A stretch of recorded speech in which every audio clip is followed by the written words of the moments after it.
Lucy का शरीर झटके खाने लगता है और वो पाउडर उसके दिमाग की वायरिंग को बदल देता है, जिससे उसके अंदर अजीब शक्तियां विकसित होने लगती हैं। उसका शरीर दीवार के सहारे ऊपर की ओर सरकता है और फिर छत पर फैल जाता है। जब वो लाइट्स के पास जाती है तो बल्ब चिंगारी छोड़ने लगते हैं और वो कमरे के बीच में हवा में तैरने भी लगती है, जबकि चेन उसे दूर बहने से रोकती है। कुछ सेकंड बाद वो बेहोश हो जाती है और जब होश में आती है तो खुद को एक बिल्कुल नया इंसान महसूस करती है।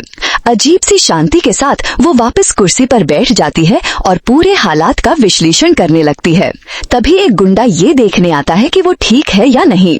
लूसी अपने पैर खोलकर उसे भटकाने की कोशिश करती है।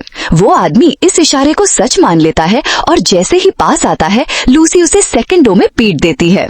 फिर वो उसकी बेल्ट से उस टेबल को खींचती है जिस पर आदमी ने अपना गाउन और चाबी रखी थी और उसी चाबी से खुद को आजाद कर लेती है। इसके बाद लूसी दूसरे कमरे में जाती है जहाँ बाकी गुंडे खाना खा रहे होते हैं और वो बिना वक्त गवाए उन सबको गोली मार देती है। फिर खुद भी बैठकर खाना खाती है। खाना खत्म होने के बाद ही उसे एहसास होता है कि उसके कंधे पर खून का दाग है, यानी मरने से पहले किसी ने उसे गोली मार दी थी। लूसी अपने जख्म में उंगलियां डालकर गोली निकाल लेती है बिना किसी दर्द के। फिर वो ज्यादा से ज्यादा हथियार एक बैग में भरती है, एक जैकेट चुराती है और बाहर निकलकर टैक्सी ढूंढने लगती है।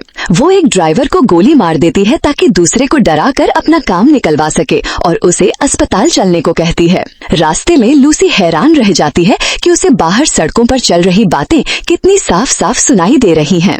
अस्पताल पहुंचने पर लूसी चुपके से एक बंदूक के साथ अंदर घुस जाती है। वो सीधे ऑपरेशन थिएटर में घुसती है और वहाँ के मरीज के एक्सरे देखती है और उसे सब कुछ एकदम क्लियर समझ में आने लगता है। वो मरीज को ऑपरेशन टेबल से धक्का देकर गिरा देती है और डॉक्टरों को बताती है कि उसका इलाज नहीं हो सकता क्योंकि उसका ट्यूमर रीढ़ की हड्डी पर है। फिर लूसी डॉक्टरों को धमकी देती है कि वो उसी का ऑपरेशन करें, पेट में रखी CPH4 की थैली निकालने के लिए, और बेहोशी की दवा देने से मना कर देती है क्योंकि उसे उसकी जरूरत नहीं।